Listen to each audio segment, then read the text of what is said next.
Welcome to That Davis Show. I am your host, Kenneth Davis. Follow me at That's Davis, the executive producer and co-host, of course, Ryan Bukovetsky. Follow him at Ryan B. Ski and Ryan B. Ski1 on Instagram.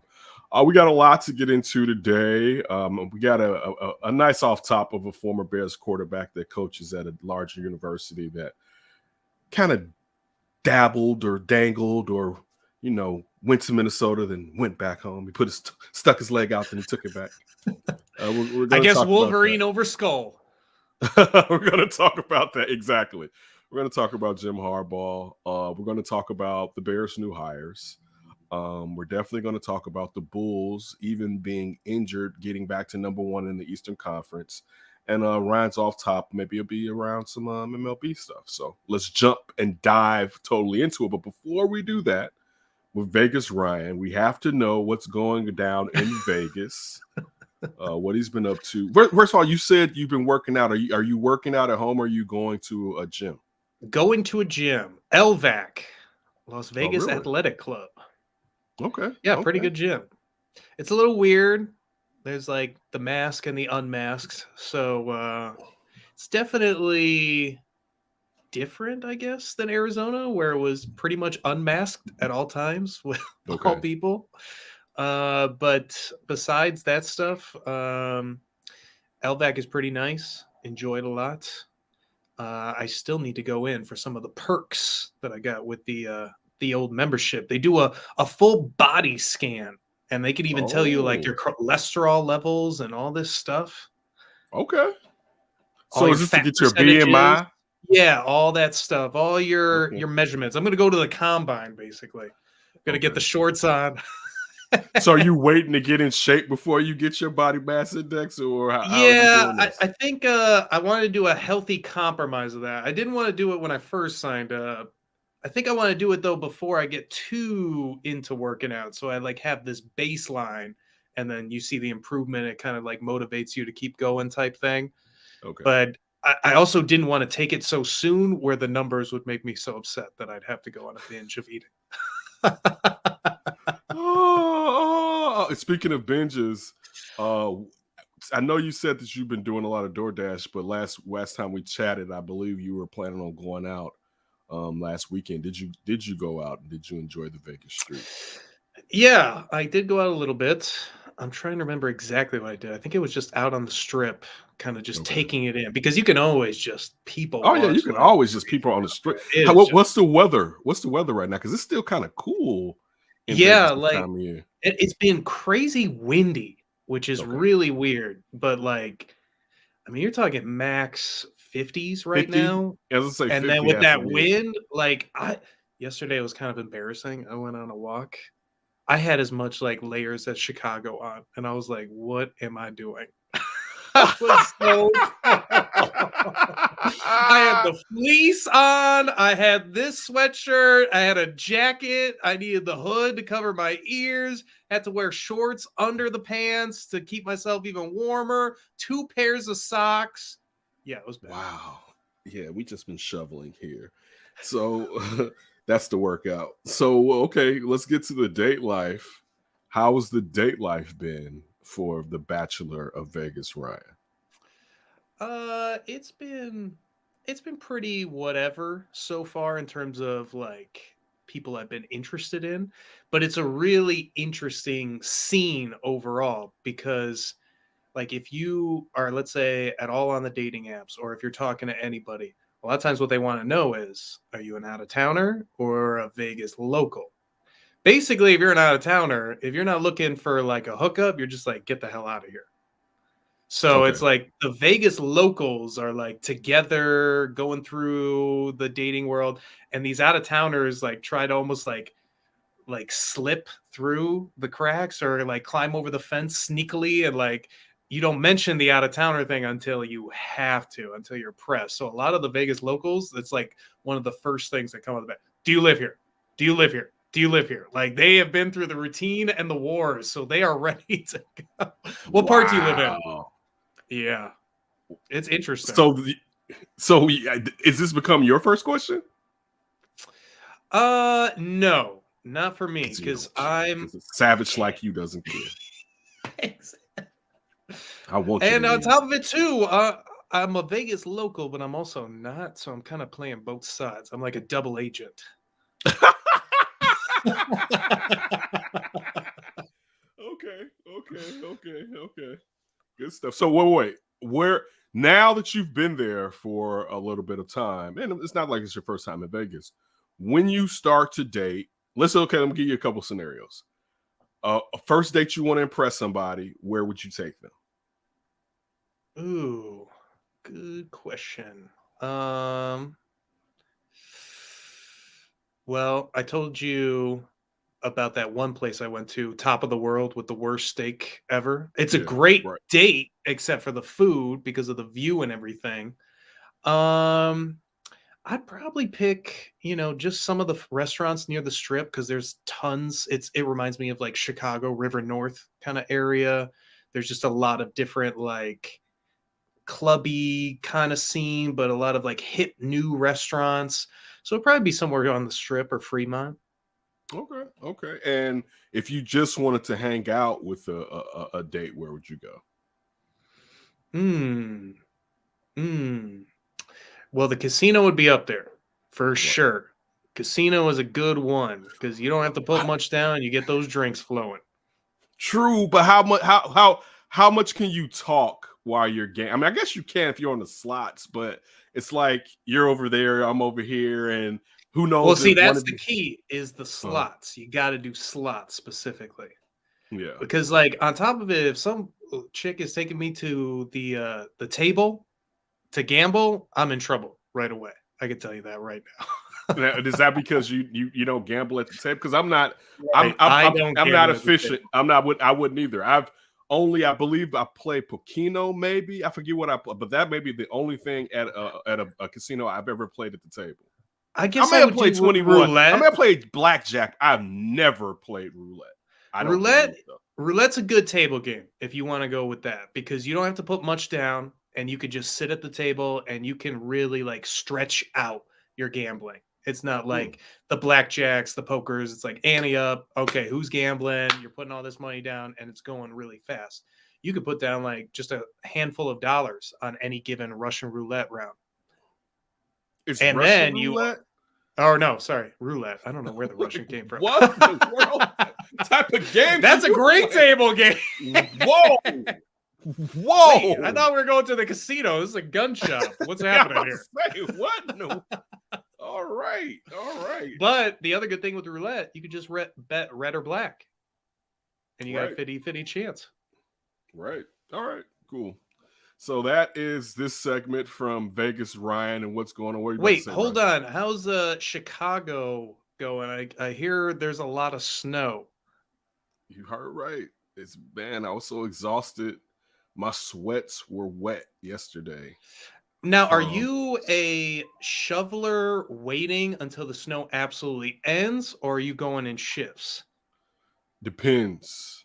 Um, so the front, we someone clears the front of the house because we had a family member die, and they don't really want me to. No, I'm not, but have it. But I still have to go do the whole alley. So, and then yesterday, I mean, I still have to do Afton's parking spot, and then I cleaned out my neighbor's parking spot, and there was no car in that spot, so it was full of snow. You know what I'm Ooh, saying? ooh, Right. yeah, I mean, and yeah. what the worst part, the outer edge, because like the salt truck came through and it pushed the snow up. So now all that sleet has turned hard. So yeah, and I mean it would had to be maybe had to be 2 feet at least, if not, Damn. it was about I would say it was about this high. Somewhere about it was about that high, right? Oof. And it was I that mean, wet snow too, it right? wasn't wet. It was wet along the street, Oh, but okay. inside of the spot it wasn't as wet. But it wasn't just fresh powder because I did wait for one for them to come and do that. So I don't want to compact the snow so that it turns to ice. So anyway, so that man, I was worn out. I did that, hopped in the shower and hopped on the UC yesterday. The day I got up and I went while I was warming up my ride, I went and clinked out after spot again because the dudes and it wasn't even that much snow today. They came, but they threw the snow in the spot, and the salt truck came, and it sled pushed all of the damn sleet into covering the outer edge of the spot, meaning once it turns to ice, it's going to be hard for it to get in and out of it, right?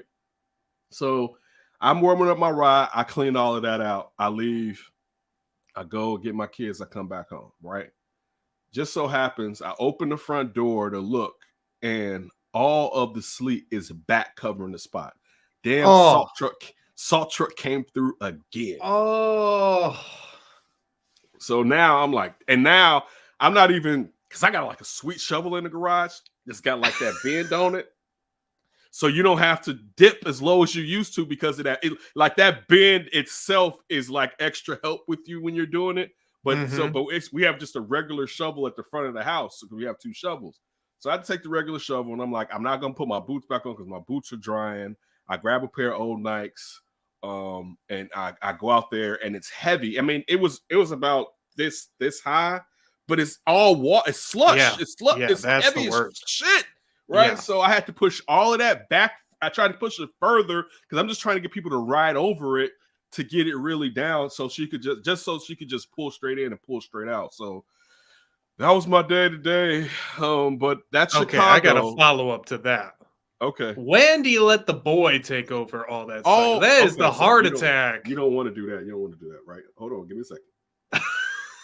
Because I'm thinking that's the heart attack snow. That's the back giving out spasm snow. The boy was with me. But the problem is he doesn't have that inner dog yet. So, and I don't mean for him to, if you're tired, take a break. Like he sees me, I have to remind myself sometimes, dude, you have to let your heart rate get back down. Because I'll wait a second, then try to get back into it, and my heart rate hasn't calmed down enough, right? And I have to be like, stop. Because your heart's banging right now. Just stop, Kenneth, right? So I don't have a problem with him taking a break, but it's my hands are cold, and it's just any reason not to go. And it's at one point, it was me, my neighbor, and another neighbor, and we're out there going, and he's standing there, and it's like, I don't have to tell you to do something. It's snow, go. So he was out there, but it became an issue because it's like, dude, you don't want to be a person that just doesn't go. You know what I'm saying? You have to change your mentality. You have to know it's a weakness. You got to go. So that was just, that agitated me, to say the great kid, fantastic kid, but like all of us, he has his flaws like me, and some of his flaws he gets from me. So I try to tell him, and I don't just tell him. I tell him the reason I'm telling you this is because these are the things that I tell myself. You know what I'm saying? So you have to be mindful and tell yourself if you want to overcome it. So I have him out there. It's just he just like we're 2 different cats, right? Like, and I mean I can't make him me. I can't make him me, and in some cases I don't. But like, you know, like the sports thing, like he's not into sports, and that breaks my heart because that was a close connection I had with my dad. But I love my son to death. He's a fantastic kid. And I mean, I can't make you love something. You have to either love it or you don't. So thanks for bringing me down, Ryan. Hey, how's that shitty life over there, by the way? Right. It's not shitty, though. I won't take that one. It's not shitty. It's very good. My son is a terrific child.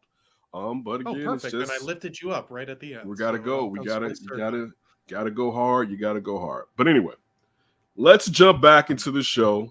And you know what time it is. It's time to go off top. Taking it from the top. Tippy. People. Sing it, daddy. Sing it, daddy. Sing it, daddy.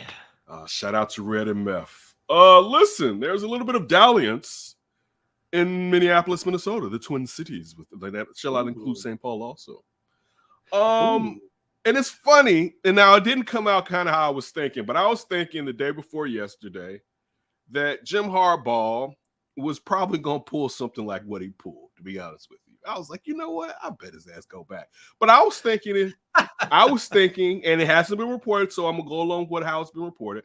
I was thinking he'd probably be doing it for leverage to get a better contract at the University of Michigan. So from what we have heard, Jim Harbaugh went to Minnesota and thought he was going there to just sign a contract, and was, I guess, thrown off to find out, no, he was brought there to actually do an interview. The interview, I guess, didn't go as well as he and the new GM would have hoped. And he ended up going back to, I forget what the brother's name is, but he was in the 49ers organization when Harbaugh was there with Trim Balky, I believe. And listen, because dude was like, I'm not going to let you come here and run my organization. Right. Right. I'm not bringing you coffee again, Jim. Right.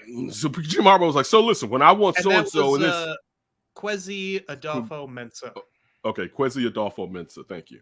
So Kwesi wasn't having it. But anyway, Harbaugh went back to Michigan and told them, I will never do this again. And I will leave. That's what he said. He said, this won't happen regularly in the offseason.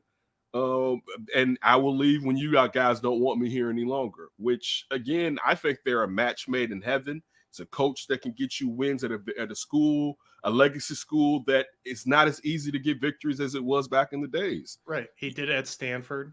He was the only one that really turned, like, nothing against David Shaw. He does a great job, but Stanford hasn't been Stanford since Jim left. Yeah. I mean, but also, I mean, just think about who was the quarterback. Yeah. Andrew Luck was a big part of that. Right. So, I mean, you give David Shaw Andrew Luck and see how well Stanford. Yeah, I don't want to say anything negative on David Shaw because I think he's a fantastic coach. And his name was mentioned, not to say it didn't seem like it was going to be likely, but it was mentioned as perhaps a replacement for Harbaugh had he left. I know the offensive coordinator was an in-house hire, and supposedly he was kind of upset because Shirley thought he was about to get a new job, and Harbaugh was like, slow down. I'm back. So look, I love that. It was like, hey, who's bringing this big blue energy? It's me, Jim Harbaugh. Never leaving. Khakis back in the house. Right. Shuddy hung his khakis up on a string. Where does he go? Lulu? He goes Lulu now, right? He got founded as being a fraud at Walmart. Let me get those Lulus going up here in Michigan again. I just have to go to the Twin Cities, get a refill. Come on. We don't have a Lulu out here in Ann Arbor. Wonderful shopping in Minneapolis, especially in the wintertime because they have these sky bridges to connect the buildings together. Yes, so you don't have to necessarily leave out of the department stores. When I was a kid, I used to love it when we would go up there to visit my great aunt. My aunt Lenore and my uncle Thomas used to love the Twin Cities. That is a cool city and place. Just too damn cold, but that is a cool place. I wouldn't say it's a summer city like anywhere near Chicago. It'd probably be like, we do the Hall of Fame and Hall of Very Good. They'd be in the Hall of Very Good city, like summer city. Huge mosquitoes in the summertime. Huge mosquitoes. When I was a kid, I mean, those mosquitoes was like this big. Oh my God! And it's all that water up there. I know all those lakes. All sitting. If I don't know if I said it on here, and I saw when they moved. My aunt lived next door to Prince's mama. Yeah, Prince went to her school. She was a teacher. Mine was a teacher. And one day, because we know every time we come up there, yeah, Prince's mom stays. She ended up moving during the times we used to come visit, usually during the summer times. But I think we may have come 2 winters, at least 1 winter. We definitely were up there in the wintertime. And I remember meeting Prince's mother, and she was like, hey, and she's like, hey. You can just tell she was tired. It was just like, here comes one of those again. Yes. Purple rain. Purple. Yeah, I remember. Yes. My aunt lived right there in Minneapolis, right next door to, let you know the neighborhood, right next door to Prince's mom. It's a decent neighborhood, especially for a metropolitan area. You know what I'm saying? It was one of those places for those school systems. Right. They didn't have any gate, like majority of the yards didn't have gates or whatever. So when you're in like that, it's like, wait, y'all don't have property lines?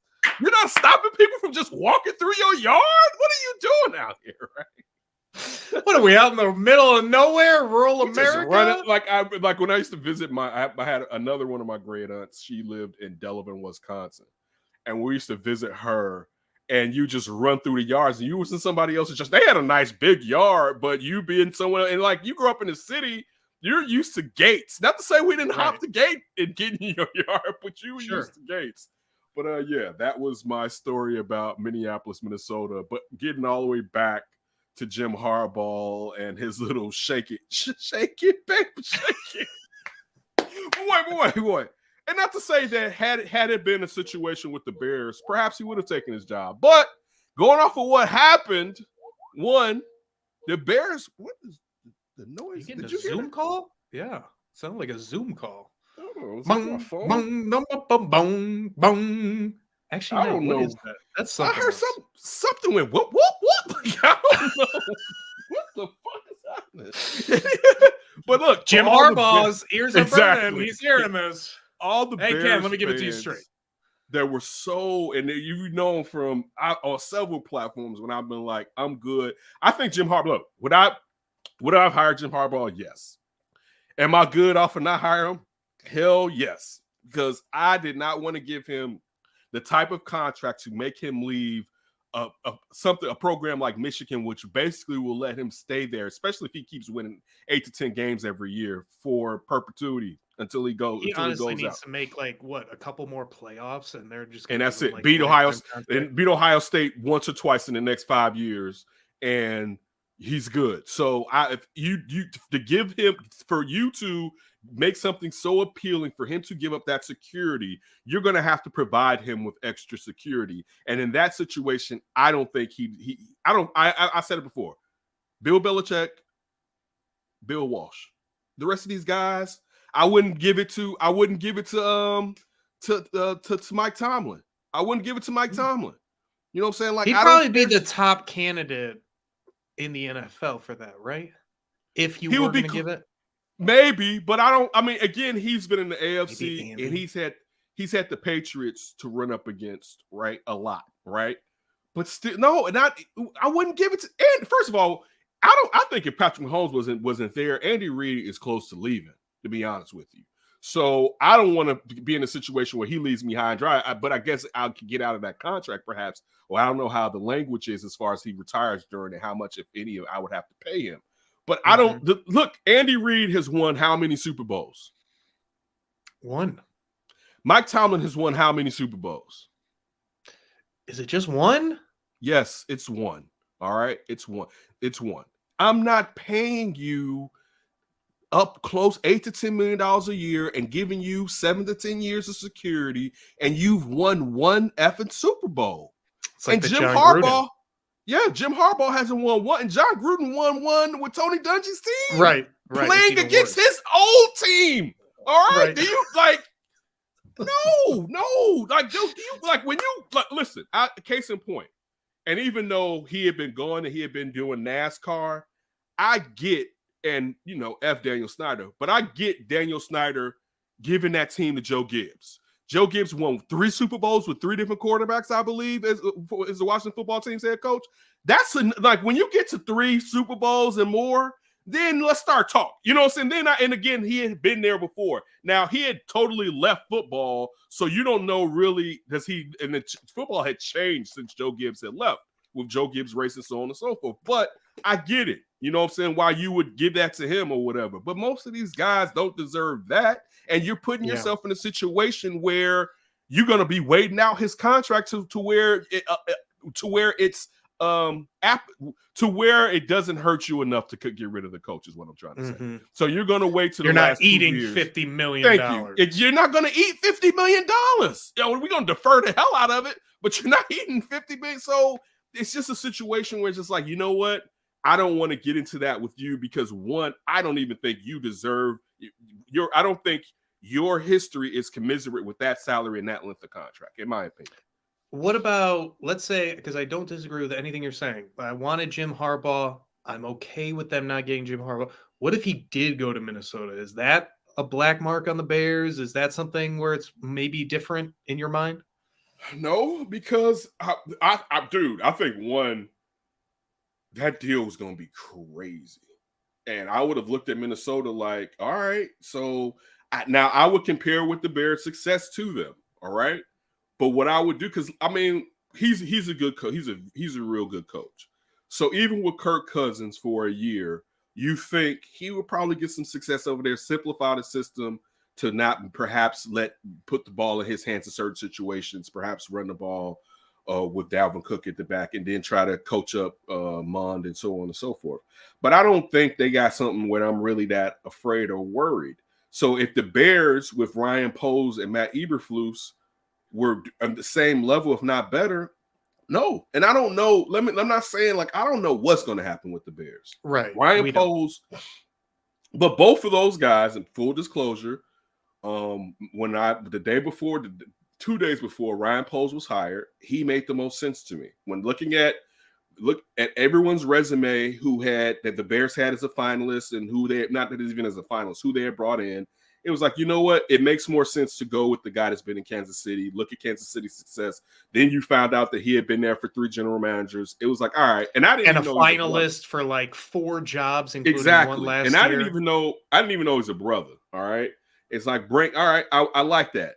And Alex Shapiro from NBC Sports, a writer that's also one of the co-hosts of Under Center podcast, he brought us Matt Eberflus. So after that, and just that made me read up on my own Matt Eberflus and being like, okay, so Lovey, all right, that ain't bad. Maybe, and if he's better than Lovey, I'm all right. I kind of like it. Now again, that may not happen. I'm just I'm giving you my thought process. He may be worse than Lovey.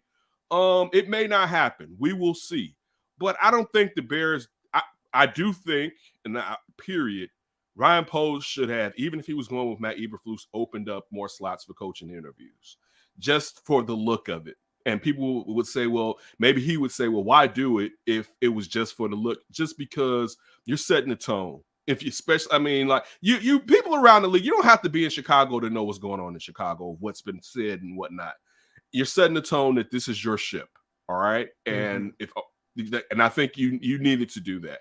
Regardless of if you have an affinity for this owner that you just met that picked you up or not, you need to set a standard to let everybody know that the buck stops with you, which primarily, usually, the buck probably will when it comes to football stuff, depending on how much he gets to spend and whatnot. But it wouldn't have made me. It wouldn't. I wasn't one of those people. I'm sorry. I wasn't one of those people that I would have been mad at the Bears if Harbaugh would have ended up there. But I would have needed to know more of how they checked him out. You know what I'm saying? Because from what it seems like to me, you hear some people say they didn't do anything, like Dave Wannstedt did on Under Center, and then you hear some people say, they kind of asked them, and really kind of what they heard. It was like, you know what, we're not willing to do that. Which, I mean, look at it. Who was? Think about it. If any of these NBA, NFL teams wanted Jim Harbaugh, and I'm gonna give you what you want, he wouldn't be in Michigan right now.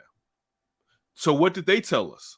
Like, think about it. What did these owners really tell us? One, maybe they're not willing to give up that much power. But two, I don't want to give up power, and I want to pay you that type of money. Especially when people look at what happened with Gruden. And I'm not even talking about the emails from the Washington football team. It wasn't working anyways.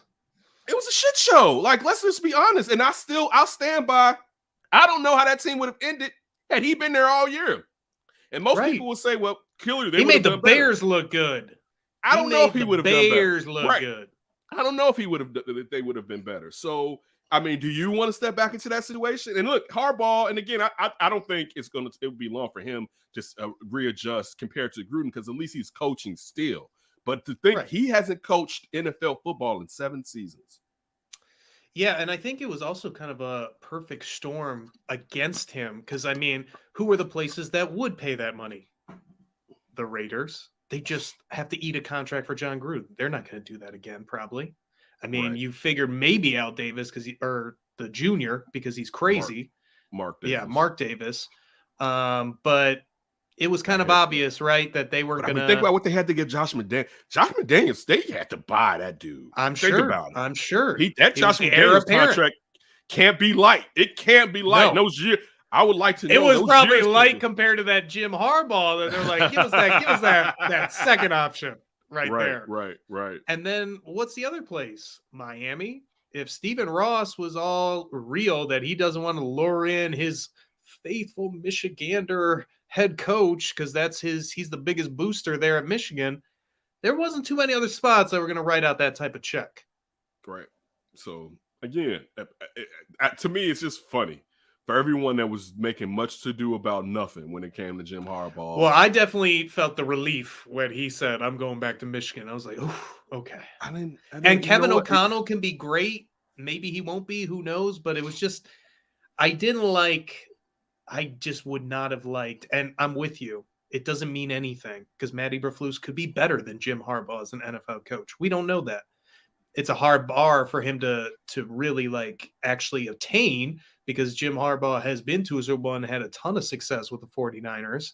He's just been labeled as difficult to work with. And I think that's the main issue. It's like he is very difficult to work with, and the Bears just being like, nah, we're good on that. It's like, y'all need to maybe get somebody that's difficult to work with. So you need to start relaxing with this.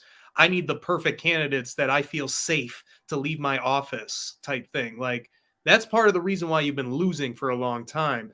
That's not saying anything against Poles and Eberflus, because they could be tremendous, but we're all going through the first timer again. We've got the virgins, the normal Chicago virgins when it comes to OC, head coach, and GM. And your points are valid, but outside of Josh McDaniels, all of these coaches are virgins. Why? Why?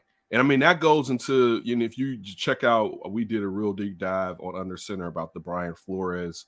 I went off yesterday. So just if you want any discussion on that, go to Under Center Chicago and check out a discussion on Brian Flores. And as Ryan just talked about, Stephen Ross, we had a discussion on that. I mean, I'm open if you had anything you want to say about that later, Ryan. But all these guys are virgins. So, and I mean, it still asks the question, with all these teams choosing virgin head coaches outside of co-head coaches, choosing coaches who have never been head coaches in the NFL before, outside of Josh McDaniels. Why? And Jim Harbaugh's out there. Why isn't someone going after him hard?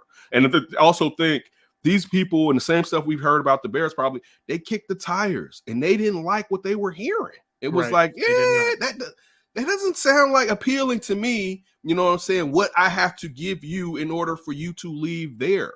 So I'm not mad. I'm not absolving the Bears. I'm just not mad at them about Jim Harbaugh. And the thing that I kept saying to anybody, we keep acting like he's easy to play along with. He's not. He's not. We know, like, we can't lie about that. Doesn't mean he won't be successful, but there's a problem, and you saw it rise up again with the situation with Minnesota.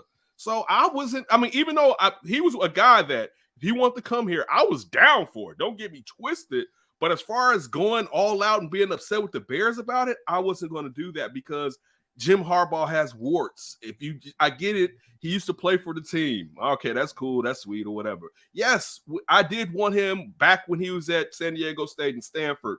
I did want him to be the Bears head coach, even with the 49ers. But after a minute of him being at Michigan, that started to wane with me. If he's hired, I'm not dissing it, but I'll give you a side eye when you're talking about that contract and that term for someone who's never won a Super Bowl. Yeah, he's been the one. It's a gang of guys that's been in a Super Bowl that I would get that contract to. All right, so give Lovey that. Maybe that's our red flag. I mean, he hired Juan Castillo as an assistant. That should be a big red flag against Jim Harbaugh.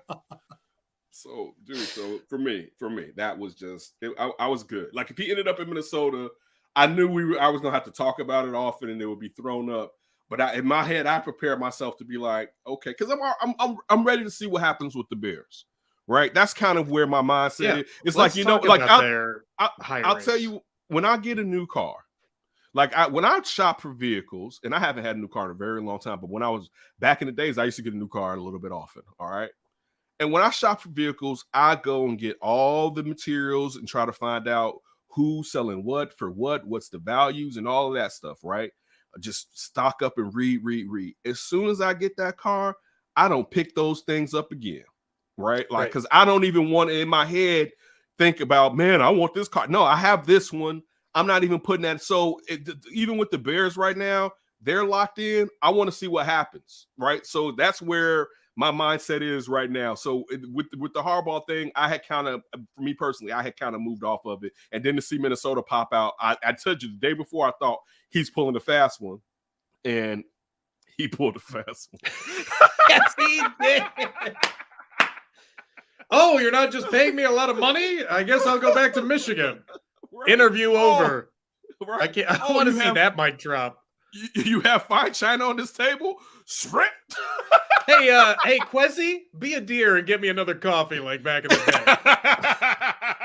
Exactly. So, I need a pen also to sign this contract here. I'm good. So look, we found out the Bears are filling out their coaching staff. The former coach, Indianapolis coach, defensive back and safety coach Alan Williams is now their defensive coordinator, and you have Dave Borgonzi. It's the former linebackers coach in Indy, and now he will have the same role here in Chicago. And Chris Morgan is the Bears offensive line coach, and he comes from the Steelers, but more importantly, he was with the Atlanta Falcons during that Super Bowl run where Tom Brady all over Shanahan, the face. Matt LaFleur, all those guys. Yeah, so the Bears are figuring out, are finding, putting in places their roster. We knew, and there still maybe should be one more person, I believe, coming from the Colts that hasn't been announced. Maybe that's changed because I thought they said that he was bringing four staff members with him, and that's only 2 now. Perhaps those could be they could be in these departments of these coaches. As far as the linebackers coach, maybe an assistant coach or something that may be coming along, but I look forward to it. Look, I don't know. I mean, it's cool. I'm happy. I'll say this. One thing, shout out to Chris Ballard, the gift that keeps on giving. One thing is that Matt Eberflus is allowed to bring over basically his staff, because a lot of times you're scrambling trying to find someone to do what you want. He has people that know exactly how he does it and what to do, right? So this should be closer to being effortless outside of just getting the players to know this new system and it become secondhand knowledge and verbiage to them. It should be so like you have all these coaches who've done it, so he's not training the coaches up to train the players. He's just him and the coaches now getting the players accustomed to what they want on the defensive side. So defensively, this should be moving. This should be humming. You know what I'm saying? I'll be interested in finding out who are they looking at to perhaps play defensive tackles in this 4-3. I mean, that it's and middle 2. Linebacker and a slot. But the thing with the middle linebacker is, and I had to say this on Sean and Maya on Monday, you know that Urlacher was an outlier in the cover 2, right? Like, tell me who the middle linebacker was for the Tampa Bay Bucks when they won the Super Bowl. Ooh, yeah, I don't know. Don't have that. Yeah. Right. Shelton Quarles. Yeah, but don't you think how the cover 2 has kind of adjusted to the game now? They don't need Brian Urlacher, but you do need a guy that can cover ground. I'm not saying you don't. I'm not saying you don't. I'm just pointing out that they don't need Brian Urlacher. Yeah, because of the real person was Lance. As far as how the system is set up, the weak side linebacker is where everything is funneled to. So you're going to move. And they were just ahead of the curve because they had that freak of nature. We're just covering the middle. Everything really is getting funneled, even though the passing game's opening up. Right. So, again, I'm not saying you don't want to have good linebackers. That's not at all what I'm saying.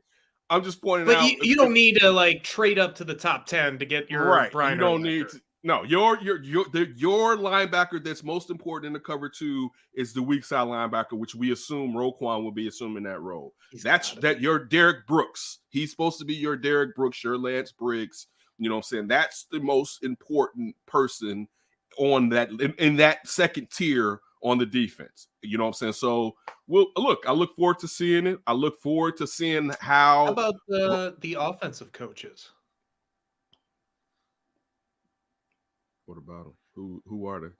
Oh, we got Getsy. I forgot. We got Luke Getz. Well, you got Luke Getsy. The quarterbacks coach is Andrew Janico. I might be pronouncing that wrong. Janocko from the Vikings. Also another Shanahan.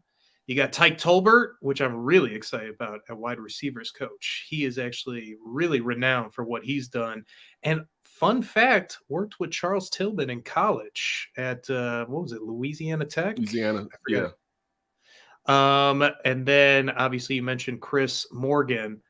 It seems like they're going to run a lot of the Shanahan offense, and I'm liking it. It's sexy. Run. Take advantage of David Montgomery while he's still young. All right, put the ball right, and you got Khalil Herbert to take over when you get rid of that contract. You're not forcing everything onto Justin Fields, And I mean, imagine if you had Jimmy Garoppolo playing at his best consistently. I mean, I think that's what you're kind of initially, while I'll say Justin Fields and Trey Lance are growing, if the system is similar to what Kyle Shanahan is running, you're not trying to throw everything on these youngsters. You're just trying to get them prepared and give them certain opportunities where they need to hit. But you're not trying to foist everything on top of them. So no, the staff so far, it definitely sounds good. You know how much I love, and I know there are people that can't stand Kyle Shanahan. I love him. All right. Has he gotten it done yet? Not stand Kyle Shanahan. He hasn't gotten it done yet, but for him to run the ball and to get as much out of the offense through not having to be full of tricks and whatnot, you know what I'm saying? Right. Gadgets or whatever. Just, using force, but also being someone who can get the ball down. Like, it's not like you had Brandon Ayuk and you have Debo basically, and Brandon Ayuk, you knew from last year from our previews, was up and down, and even this year was up and down. So it's not like they got this great core of receivers. Debo's a monster. Right. Debo makes that receiver's core work. Right. He makes it work. But again, if it works, oh yeah, definitely in Kittle. If it works, I'm with it. But we don't know. And I mean, one thing we do know is supposedly our general manager is proficient at offensive line and assistant general manager. Right. And Ian Cunningham too. So, hey, if they can get that line straight, all of this should be great for the most part. I can't get out of my head the sexiness of a long Shanahan fundamental stretch play to the left-hand side or whichever side, let's say the strong side, and you got that heavy play action bootleg of Justin Fields going weak side with all that defense flowing the other way. Right. Woo, baby, I can't get that thought out of my head. Cannot. I am about it. Let's attack the edges with him. Downfield passing at that point. The boot, running it. If they can get a couple players that can really, if they can coach it up and can really run that Shanahan system, because it's the Gary Kubiak, right? It's all that stuff. It's heavy run, play action downfield. I think those are the two most important things that need to be highlighted about Justin Fields' game this year. Get that run game going, even with him, so you can get that play action downfield going. And then you just got to throw enough really just in the short, intermediate passing, maybe even the medium, try to bring those safeties down so you can attack over the top. But the Tyke Tolbert, I brought that up, is really interesting because he basically every stop he's been in, you've seen him improve young guys to become good receivers. His probably biggest fame was Anquan Bolden, but it was also the Demaryius Thomas, Eric Decker, Emmanuel Sanders of the Broncos when they were doing that with Peyton Manning. So I like that pickup. If he can kind of get Darnell another level, and I have this feeling that they're just going to collect. I think they're going to do the track room 2.0, but through the draft. I don't think that it's going to be signing the free agents to create the track room. I think they're going to try to recreate the track room with young players from the draft throughout it. Okay. I mean, I'm sure they're going to bring in some free agents too, as far as perhaps. Yes. Yeah, especially someone I don't know that if you need it for receiver, though. You only got one receiver signed, though. I know, but I guess it would just depend what whole roster of young. You got to have a vet up. I mean, I guess you say Darnell Mooney may be the vet, but you can get a cheap vet. I guess that's what I'm saying. I'm not talking about overspending at all. I'm just saying you would think you want someone because it just for me. The draft every year from now on is essentially strong at receiver. And you were right. You don't want young guys only, but you just need enough veteran. And I don't want to spend too much of their money. I'm with you. They don't have a first It doesn't round matter. They're throughout. Every year, one of the strongest positions. I'm not denying that. And I do believe perhaps they'll take one at the second round. But you don't have a first and a fourth. And on Meryl Kiper's draft, last mock draft, he had all of the top receivers going in the first. I thought maybe Aluve, whatever the kid at Ohio State. I thought perhaps he may drop to the second. It was nope. I was damn it. But So that I'm with you. I'm just saying, but I mean, because think about it. If you only have what second, your third, your fifth, your sixth, your seventh, you only have 5 draft picks, right? They traded and got like another 5th or 6th, I believe. But, Yeah, but the point. Let me pull it up. But I thought they had they didn't have the 3rd. They had the 4th. I thought they didn't have the 4th. So they have the 39th overall. And then they have, you're right, the 3rd round, 71 overall. Then they have the 5th round, 147 overall via Houston. And that's the Anthony Miller exchange. Another 5th round, 149 is theirs. And a 6th round, that's 184.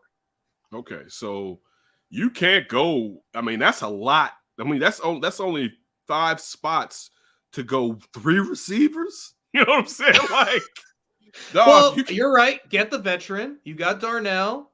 Couple young guys, couple undrafted guys. Yeah, I mean, definitely. I'm saying if you're going to take one in the first, I mean, the second or third, and then at the back end, another guy just to take a flyer on, but definitely some undrafted guys, and also some guys that maybe know these coaches that are looking to perhaps catch on at some place where there's a lot of opportunity, and there's no established vet outside of Darnell Mooney. To be fair, I don't think I'd want him to go receiver in the 2nd or 3rd round. I'd probably want them to go elsewhere. Just depends, I guess, who's available, what's the strengths of the draft. But I love the idea. Make sure you got that O-line.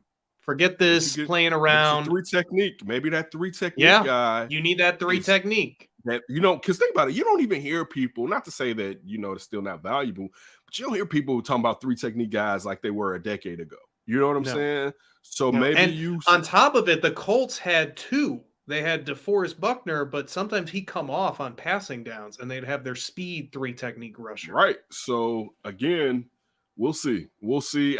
It sounds good, but the Bears don't deserve us giving them the benefit of the doubt, and we will have a wait and see type of mindset when it comes to what's happening with the Bears moving forward. But the draft of free agency will be our first report cards. And in all fairness, it takes a minute to kind of know if those things worked out, but we will review and hate if hate is needed. I got a Bears prediction. I think they're gonna make a trade of players before the draft. What you mean? Who? You gotta go deeper than that, bro. Well, let me fully work it out. I just had this thought yesterday, but I'm feeling they're gonna make a trade. I'll get it to you next show. The new Bears trade. Dude, I'm happy with my rush ends right now, man. I want to see how it's gonna work. I know. I want to see that too. That's not the. But I feel like you're trading away one of them already. I might. Yeah, but like, that is some sexy 4-man rush right there. I'm saying you spent money on it. You may as well see what's going on with it. But you got one man breaking your franchise record in sacks. You got the other man that has the bank. Let them go upfield together. Right. So we'll see. All right. What you got for me? Let's talk some Bulls basketball. Ready for Up for Grabs? My bad. I didn't know this was a part of Up for Grabs. Everyone know this. I am messing up. I thought the other one was Up for Grabs. Don't you think? I mean, isn't this thrilling? Everything's up for grabs. All right, Brian Beesky, what do you have for me? Bulls are back in first place in the East. Is this kind of like them pulling it back together like they were earlier when they looked a little sexier? I mean, one, they're coached well, and they have some go get it in them, and of course Io has been so pleasant. Shout out to him making it to the Rising Stars game. Oh, you fools that didn't draft him. Shout out. Doesn't it feel good? Like it feels like the Bulls, like a Chicago team gets a steal. Oh, right, and he's a local kid too.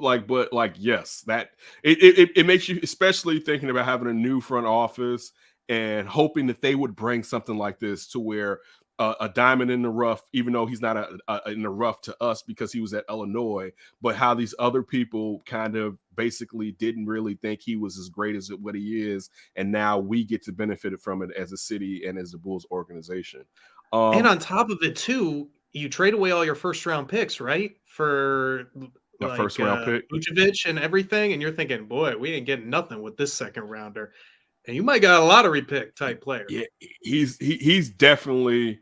listen, if you stack him in this draft, this last year's draft, again, he's a lottery player. Now, if we wait 4 to 5 years to see how some of these other players may grow, I still think he probably is at back end of the lottery, to be honest with you. He may be, and when I say back end, he may be higher than that. He may be around 9. You know what I'm saying? Like, I'm not talking 14 because, like, how many? Okay, looking at this year's Mobley, definitely. Porter, definitely. Cade, Motorcade, definitely. You know what I'm saying? Green, right? Jalen? Yeah, Jalen Green in Houston. You know, and I mean, those are just Kuminga, probably too, in with the Warriors. You know what I'm saying? So I mean, so that's like 4 right there.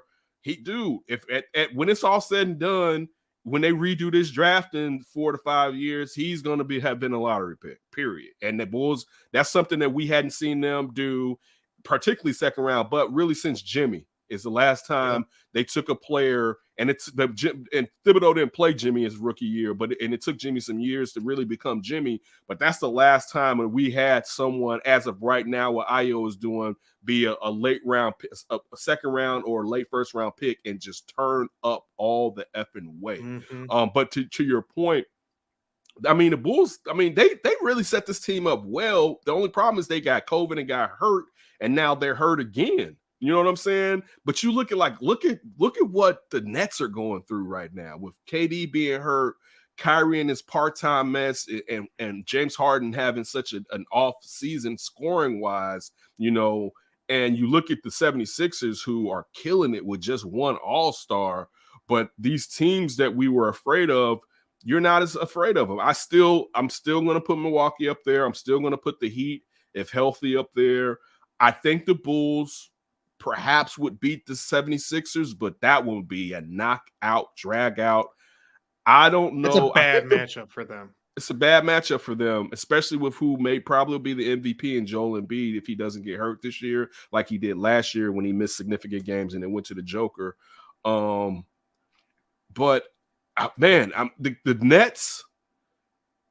On paper they should beat the Bulls, but like all it takes is for them to have 2 bad games with their full accoutrement of players where they think they should be on it at the UC. You know what I'm saying? Where all it is, if the the Bulls could sit there and take a game that they're planning on winning here from them, right, knowing that when you're playing at the Barclay, Kyrie can't play, you may be able to do something. You know what I'm saying? But as a whole, I'll say this. One of the best parts of what the Bulls are doing, it doesn't, I'm not saying that they would have, it shouldn't make them feel pressured at the trade deadline.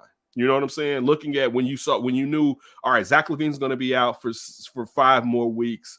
Alex Caruso is going to be out for 4.5, I believe, weeks about now, because he had his surgery a little bit earlier than Zach had his. That may have you in a situation where you're like, we don't want to fall into the play-in. Maybe we need to make a move. We were talking about this. Now we need to do it. Now you have more of a feeling that, okay, we can tread water. And I mean, tread water, still stay on top of the East or stay in the top 3 and wait for our reinforcements to return. And perhaps Patrick Williams may be back. So that would be like us getting a big anyway. You know what I'm saying? Through especially a defensive big. That's exactly what you need the most. Exactly. So I mean, you have to feel good. That's what we've been saying about this team since the preseason. You know what I'm saying? Like everything we said about the team in the preseason, fortunately, was true. And you can't really take. And I remember people like, it's the preseason. It's like, yeah, but there's something different here. You know what I'm saying? Like people were like up in arms with DeMar for how long until finally it was like, oh yeah, I kind of like that DeRozan, which never made sense to me. That was always weird that people were saying that was the worst time. What are you talking about? Right. Like, take him off of this team and just have what they had. They would probably be like, they'd be a fun little squad. They'd be they would, but you wouldn't have that vet. Forget the game winners too. That's what I say. That like, just dude, are you like when people say? Now, I'm not going to sit here and think I thought they were going to own the East. I'm not going to say that. I thought they would be. I thought they could. But we said it on here. We were like, this is something. Like they might not be the best in the East. They might not end up being one of the best teams or really title contenders. But this is a something. Like, you got guys that can just flat out score. Regular season wise, like it or not, and they probably only have to do it for another few weeks. They're the best team in the East as far as record wise. All right. I'm not saying they're the best team in the East, but you have to say that they have been the most consistent team in the Eastern Conference all season long, and that's with injuries and COVID ravaging their team. And COVID ravaged this team really before it started ravaging a lot of other teams. Right. I mean, they were the first one, really. They were the first team to really have to cancel games and whatnot. So I tip my hat off to Billy Donovan, Arturas Karnisovas, and Mark Eversley, and all of those players for changing the culture at the UC, something that's been needed, and also the buy-in by a young star in Zach LaVine not being selfish. You know what I'm saying? Playing hurt. Zach's been nicked up the whole year, and he's still been trying to get himself out there. And to a lot of those guys playing like that, man, it's definitely a feel-good story. And I hope it's not an aberration where this is one of those teams where you'd be like, let's see what happens the next year. And they fall into that trap. I hope it's not. I hope this is basically what it is. And the great thing about this team is in the next year, it shouldn't be a drastic decline in their older players, but they have younger players that should be getting increased minutes in the IO, in the Patrick Williams, definitely, depending on if he starts or not when he comes. He shouldn't start when he comes back. And I thought, like I said on here, he probably at some point should have went to the bench for Green because it wasn't clicking and he had missed so much time in the preseason. But you got young players that can give you something too, and at the back end of this bad, like they're not just scrubs and nobodies. You got some young cats back there. So I'm feeling good. I mean, I wish they had they have a first round pick, but it's Portland's or something this year. Yeah, it's protected. They most likely will not have a pick this year because Portland, of course, so bad. they're so bad. They're so bad. I think it has to be above the lottery. I think it has to be above 14 for them to get it. Are you ready for some Eastern and Western Conference reserves? Let's do it. Let's start with the West. All of these just announced. So we got Devin Booker, Luka Doncic, Donovan Mitchell, Chris Paul, Draymond Green, Karl Anthony Towns, and Rudy Gobert. Whoa. Could you give me the guards again real quick? Yes. Chris Paul, Donovan Mitchell, Luka Doncic, and Devin Booker. How healthy has Donovan Mitchell been? He's been healthy the majority of this year. Yeah, I think he's gone through a couple nagging things, but I think he's been there for the most part. And I know record-wise has to play. I guess, and now maybe Anthony Edwards isn't anywhere. I mean, maybe it's just because I'm a sucker for Anthony Edwards. You know what I'm saying? But it's like if Cat's gonna be here, I mean, bring the show with him. All right, like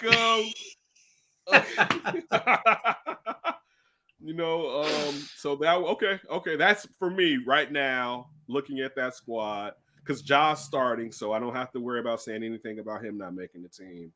And again, I could be missing somebody. I feel like listen, Donovan Mitchell is a stud. All right. It's just that he was out last year, and I haven't been locked into how healthy he's been this year. I have seen him out on the court, but that's my only thought. It's just my Anthony Edwards. I love me some Anthony Edwards. All right, let me get the East. So we got Jimmy Butler. We also have Darius Garland, James Harden, Zach LaVine, Chris Middleton, Jason Tatum, and Fred VanVleet. That's hard. Damn, that's hard. Hey, it's not a lot of hate. Usually, if you were a key player in a championship team, you get to you as growing up, you would end up on a roster like this. So Drew Holiday, perhaps, but Fred VanVleet is doing so much more of the work himself in Toronto. Garland making it on there. Tony was really big on Garland before this year. I hadn't paid as much attention to him coming out. That's who I wanted when they got Kobe White. I wanted Kobe, and I was wrong. I wanted Kobe. Because Garris Garland missed so much time at Vandy. It's not Yeah, like he I had really that got a chance. ACL, so it was Right, I didn't very get a chance risky, to but I really just liked him. I would, you know what? But see, the problem is you got to give the Cavs somebody because how well they've played this year. And at least Is they're James probably using Harden this. the one? No, you got to put some respect on that, man. I mean, think about the Okay. fact that at one point they were number one in the East and they've been fluttering around the top, and he's been the only player that's been there majority of the season. And Yeah. yes, his scoring is down, but his assist numbers are still bananas. I mean, and on top of that, to be honest with you, he's James Harden. Like, James Harden has put in so much for the NBA. He can have one bad year, a quote unquote bad year for James Harden. And it's like, you got to put some respect on his name. I know some people don't find his game appealing, but the truth is the numbers don't lie. Men lie, women lie, the numbers don't lie. And James Harden has numbers. All right, period. All I'm right? with you. So like, he's one of the greatest shooting guards ever, or combo guards ever to lace up the basketball shoes. Just put some respect on his name. But We were Team Harden together in that year against Giannis when he was scoring 36 a game. It was like, give this man his trophy. Give him, dog. James Harden honestly could have at least 3 more MVPs. All right, because the year to me that Russell Westbrook won it should have went to James Harden. That was the first year that a player on a team that was not successful or as successful won it. Like, dude, And all he did was break a record. I mean, it was a great record. It was a great record. It was a great record. But even when Oscar did that initially, he didn't win MVP that year. All right. Just think about that. When the first year Oscar Robertson averaged a triple-double, he did not win the MVP because they valued winning more than just that. And I believe that James Harden, because I think Houston either had the best record or top 3 in the league at least. Yes. And he was leading the league in assists, I believe, that year. No, he was leading the league in scoring, and he was second in assists, I believe. Yes. Westbrook led the league in assists. He was second in assists. To me, dude, we can go back. Nobody had averaged over 35 points since Jordan in 87, 88, averaged 37, and Harden's up there at 36 points something. Like, dude, James Harden. And again, I get if you don't find his game appealing. I know he's out there hunting for fouls, but the man, that's a bad man right there. All right, to say the least. So that's a bad man. So the only person again that pokes out to me that should have probably been on there is, and I know he hasn't been really healthy all year long, but it would probably be Drew Holiday for helping bring a championship to Milwaukee last year. Is that the Chris Middleton, or did Chris Middleton, in your mind, just deserve to be there? Oh, he deserved to be there. I mean, Chris Middleton once stepped up in the finals, but he's the second fiddle on the championship team, and it's not like a second fiddle, and we're talking about like, he averages like 15 and 3 and 3. You know what I'm saying? Like, no, my man is out there putting up numbers and playing defense, hitting big shots. Oof. Yeah, Chris. It's not even a question. Does Chris Middleton deserve to be on there? Hell yeah. Only thing you would say again is health. As far as if you didn't want some of these players from the Bucks to be on there, had they played enough games necessarily to be there, but all 3 of them deserve to be on the All-Star team, to be honest with you. I feel especially like they were key, and they were. No, we don't view them as a big 3, but they were their big 3.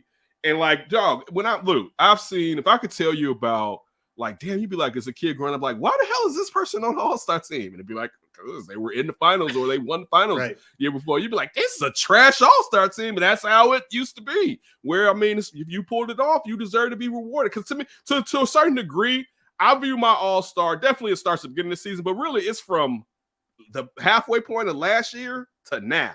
You know what I'm saying? Like, if you end hot at the end of last year and you keep that going now, here's your reward. So that's just that's how I view it. That's how I view it. Yeah, all that makes a lot of sense. I'm with what about you? Drew What on the West and the East, if you had to put somebody on there, who would it be and who would you take off? Honestly, I like yours. I like the Anthony Edwards instead of Donovan Mitchell with the health factor. I mean, Anthony Edwards, to me, he's just been so crazy, just like fun to watch. Like, that's a perfect guy you need to bring on there. And, you know, is he that much less than Donovan Mitchell? Yes, because of playoff appearances, but I don't know about play on the court.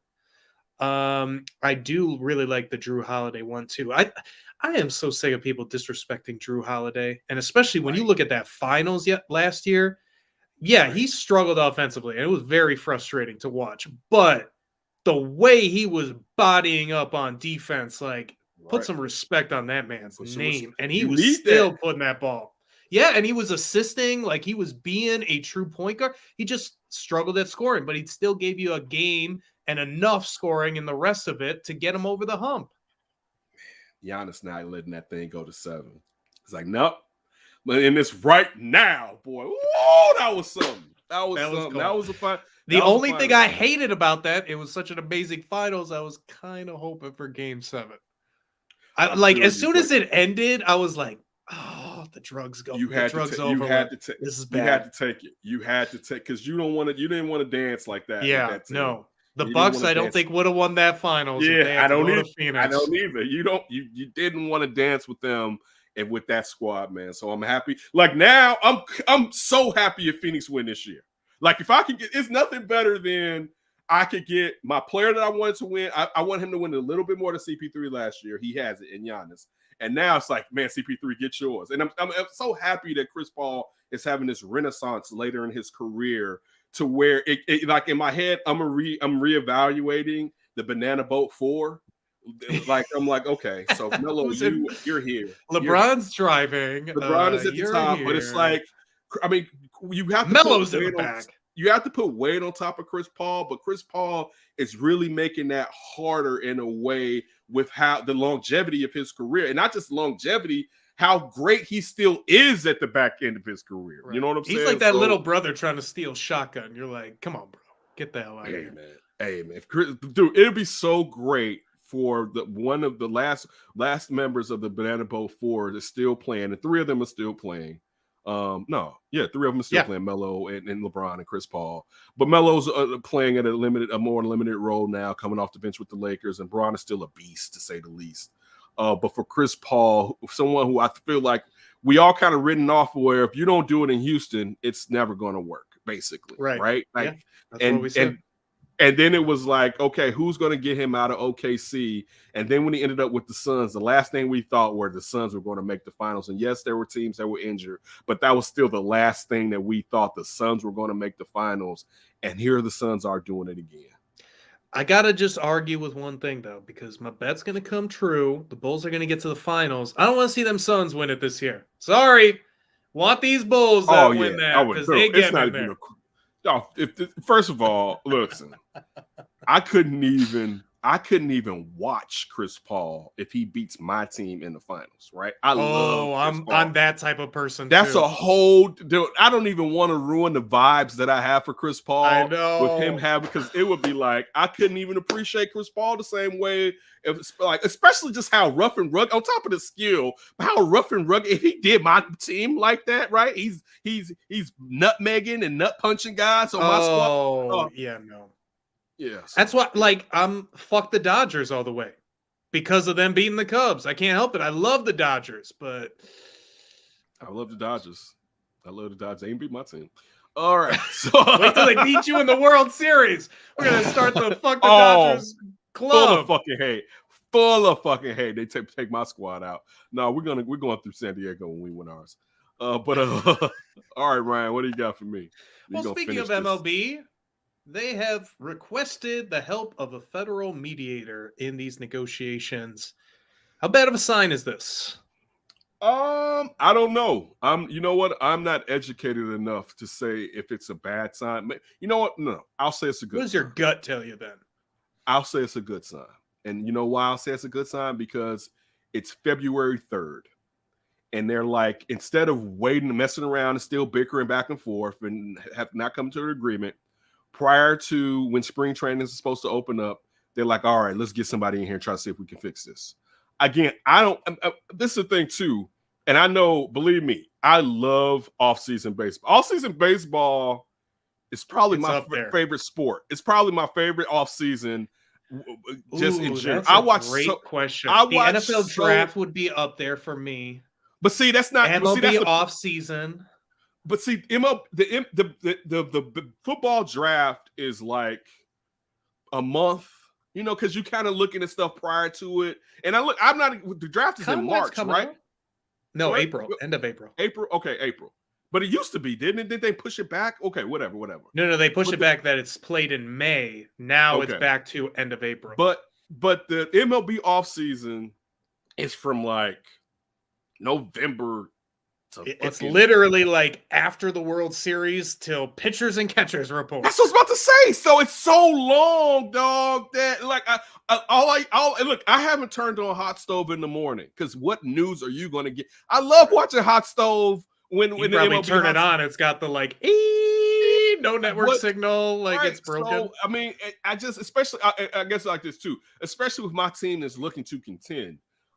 So to me, at this point, I just don't think this is going to go far into the season. I just don't believe it. I don't believe the players have the you know what's to do it. All right, I don't. You're gonna have to show me. Yeah, and then I'll tell you usual.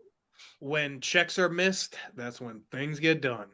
Right, and I don't even know if they're going to go all the way to when checks are getting missed. I mean, yeah, dude, let's just not forget that. And I know these guys still got paid.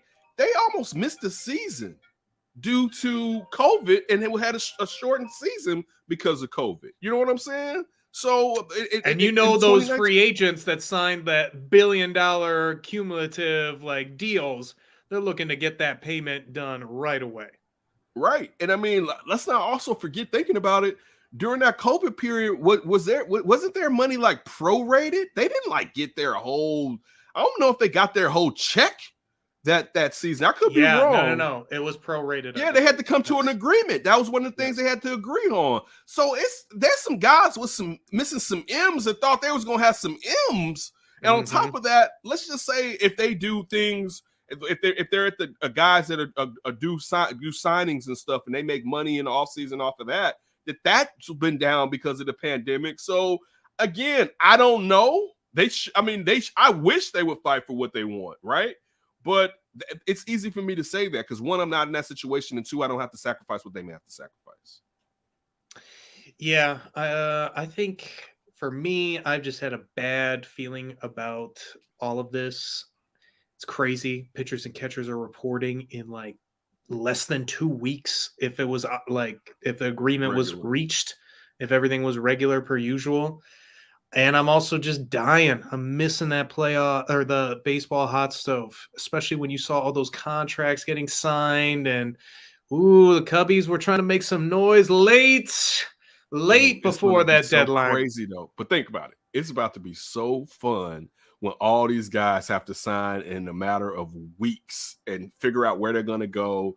And they're going to open the floodgate. I don't think we're going to miss a ton of spring training. Now, I could be wrong, but I don't think we're going to miss a ton of spring training. And honestly, I wouldn't mind missing a lot of spring training. Spring training is a little too much for me. Like, we can cut that down. I don't like missing the off season. Spring training is just like, oh, that's a nice little ditty right there. But I don't know. Do you watch many spring training games? Maybe one or two if I'm not there? Depends on. I get in a few. I'm with you. And today, players stay in shape year round, so it's not like you gotta come in and really have to. Yeah, back in the day, you got to put down the smokes, you got to put down the booze, you got to stop selling insurance. All the other stuff you were doing. Like, yeah, now you train. All right, let me put down this hero sandwich and go back to baseball. So where's my jaw? I could be wrong, and I just said it wasn't up against it. I guess if it's 2 weeks, it is up against it. But I feel like they're going to get this done. I do. Well, you've maintained that they're going to get it done before the season starts, and I guess I don't necessarily have that same optimism, but I can see it. I can see that happening. All it takes is some breakthrough conversations, and at least like going back to this up for grabs, a mediator should help in that because they're not doing crap doing it without one. True. All right. We always appreciate it, and we will be back perhaps this weekend, or if not this weekend, it'll be one of these upcoming weekends where we do something a little bit of flippish and bring the flip back at some capacity with rotating guests on here with Ryan and myself. As always, especially if you're in the Midwest or the East Coast or wherever. I know there's some places where it's been flooding too. Please stay safe. If you're in Las Vegas, enjoy your life. Ryan and me always appreciate it. It's And chilly. definitely don't do anything crazy before you hear from us again.